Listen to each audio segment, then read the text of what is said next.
Neopets' Neopia quest is a tabletop distillation of a massive piece of my childhood and a small sliver of my adulthood. Designed by McIntyre and published by Ghostfire Gaming, this is a cooperative mission-based, or rather NeoQuest-based game. It's chock-filled with bright colors and even brighter nostalgia for those of us that spent countless hours in Neopia.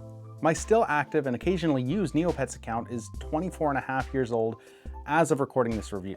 So when I open the box and see what's in it, I'm immediately struck by a huge wave of nostalgia. The board itself is a map of Neopia, and anybody that has played Neopets is very familiar with this because it is one of the most commonly visited pages. It's the hub, it's how you navigate to different areas on the site, or at least it was. There's different ways to get around it now. Also, most of the playable Neopets are some of the oldest on the site. There's pets that are familiar as well. One of my favorite things is that the shop cards have the shop wizard Jub on there. Again, that might not make sense to you, and if it doesn't, rest assured that it's still very bright, very colorful, and very well designed in terms of aesthetically pleasing elements. With the caveat that some of the text and the map itself is maybe just slightly crowded ever so much. Crowdedness aside, it makes sense. You look at the board and there's roads that go from the different lands and you know how to get there based on just looking at the map itself. Now the gameplay itself is a conglomerate of game mechanics, making it an interesting jumping in point for some of my favorite post-roll and move types of games. This review copy only had 2 quests included, though the full game has many more, and I'd argue there's plenty of room to take the basics of the game and design your own Neo quests. Players choose a quest and set up the board per the instructions. A bunch of 6-sided dice are rolled and placed on locations across the board, and players must work together to complete the quest objective before the end of the day. This timer is marked on the board itself as a token, and it descends each time the starting player begins their turn. On a player's turn, they gain and use action points to do as many potential actions as they wish. And if they don't use all of their action points, they can bank those and use them on their next turn with a maximum of 6 points to use. Now, those action points can be used for moving, picking up dice, buying cards, using special actions, or completing a quest action. The freedom to choose what to do is restricted only by that tight time constraint. But essentially, players will be moving around the board, picking things up, and moving them around.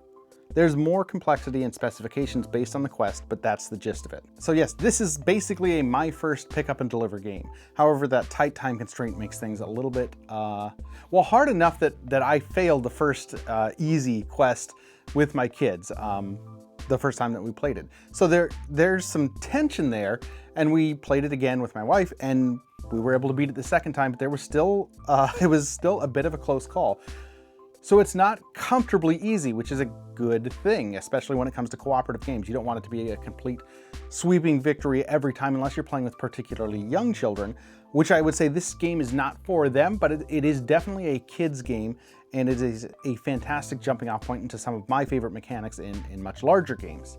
Now, this is a prototype, so I'm curious to see if any of my complaints are addressed in the final version of the game, but let's jump into maybe the bad, then the good, and my final thoughts. The idea of playing Neo quests on the board is actually pretty fun to me. Sure, you've got a limited amount of quests to play, but there's nothing stopping you from playing it again. Most of the games that I own don't give me scenarios, and so I just play them the same way over and over again. So the fact that you're going to get a variety of different ways to play is fine, and if you duplicate that, that's fine too. So here's an example of the quest. It's pretty cool, straightforward. However, it uses a number of different cards, double-sided. So, you've got your setup, you've got like the title screen here, there's the setup, there's different steps that you go through, and keeping track of which ones go where. I wouldn't say that it proved to be difficult, it proved to be, if anything, slightly annoying. You've got a lot of components in this game, at least in terms of a children's game. And if you're having to juggle the components and then 1, 2, 3, 4, 5 cards for the base scenario. I'm not 100% sure, but I believe there's upwards of around 20 different scenarios in the final version of the game. And I'm hoping they come up with a different solution for how to present those quests in each aspect of it. Very nice looking. The instructions themselves on the cards are pretty clear, but the fact that they're double-sided and there's different steps, getting those mixed up can be a little bit confusing. Now, I mentioned that this isn't a game that I would play with particularly young children. If you have young children in the house, you will find that this is a very appealing game. I mean, Neopets is known for being cute, right? Like the Kachik, one of the oldest pets in the game. Can you see that? Pretty cute little guy. And then on top of that, you've got pets themselves, which are pets for the pets, and thankfully they didn't get into pets, but maybe in an expansion. That'd be kind of cool. But it's a very cute game. The thing with cute games is if they are difficult in any extent, it can be a little bit disappointing if a child is going into it with an expectation of it being an easy game. While my few plays of this have been fun, I would not say that they were particularly easy. There's potential for people not being interested in this theme, which is just such a weird distillation of a niche 2000s internet subculture. But again, the design itself is really quite nice. There may just be some odd things in there. Now, the idea that there are different quests and different things to do is nice, but I think it runs the risk of being a little bit repetitive, because at this point, you are doing a lot of running around and picking things up and moving them. Now, the good, way less ads on this than there is in the website. I'm obviously kind of joking there. The website is notorious for having a massive amount of ads, and it's only gotten worse and worse over the years. But you get none of that here. So, hey, look, it's the world map without 50 ads, so that's cool. The action point system is simple. Like I said, I think this is a great gateway for younger kids, or really anyone that has not played very many games beyond some of the more standard ones. I love that agency when it comes to board games, where it's like, here's a bunch of stuff that you can do. You got 5 action points this turn. What 5 things do you want to do? And you can double up. And so it really makes you have to think, what is the most efficient way to complete our shared task in the shortest amount of time. It is not new, but I think this game utilizes that method and that system really, really well. And it's clear, it makes sense. You're given a card with, hey, you can do these things. These are how many action points you've got, go. I like that. I like that it gives people agency. In particular with my kids, I liked being able to just sort of step back and say, you know what the goal is. You have this many points to do something on your turn. How best can you get to our shared goal?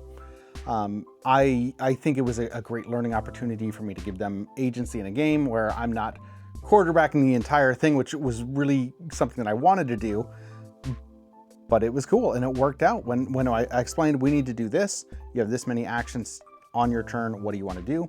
They were able to make those decisions, and sometimes they weren't the right decisions, but it was their choice to make. Ghostfire did a fantastic job of distilling sort of the heart of Neopets into the game. For those of you that were not in it and still are not currently in it, Neopets is like I'm on the verge of completely geeking out on this whole thing. The economy itself is one thing. It's completely user-based, not completely, largely user-based run or user-run economy where people are running their own shops. They're setting the price. Some people are buying out all the code stones so that they can jack the price up on specific types of code stones, but then the site itself will release promotions so that you can get different items that maybe used to be worth millions and millions of Neopoints that now everyone's got. So the economy is just one aspect of it, and thankfully this game doesn't touch it. When you go to the shop wizard, it's like it costs 1 action point to buy a card, and you can sell a card to get another action point back.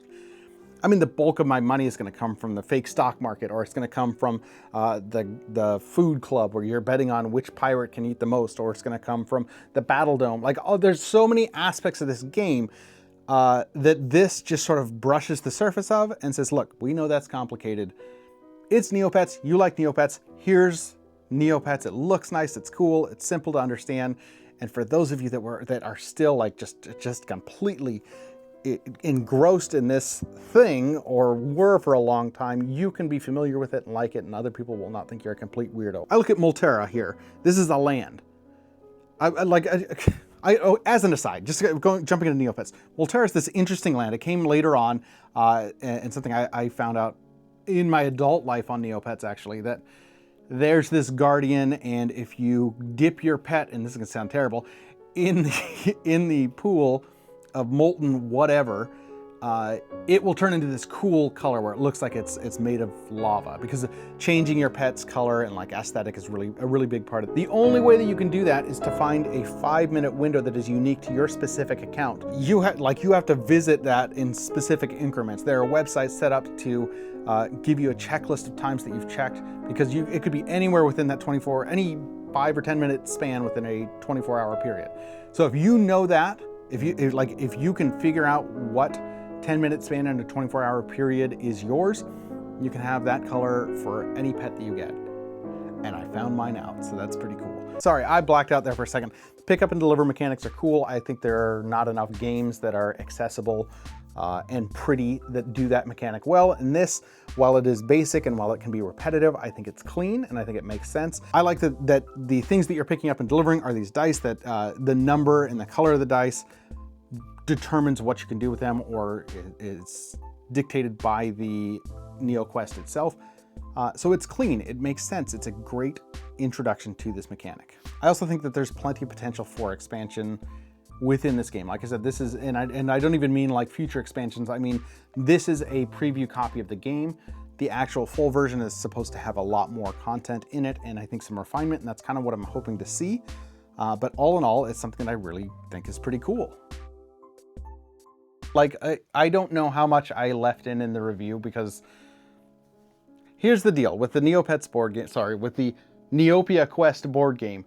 I don't know how much I left in. It probably is going to seem like there was a lot in the middle there where I was geeking out about specific aspects of Neopets, and I probably left a whole lot of it out of the review, and so there's probably already still a shocking amount that I left in.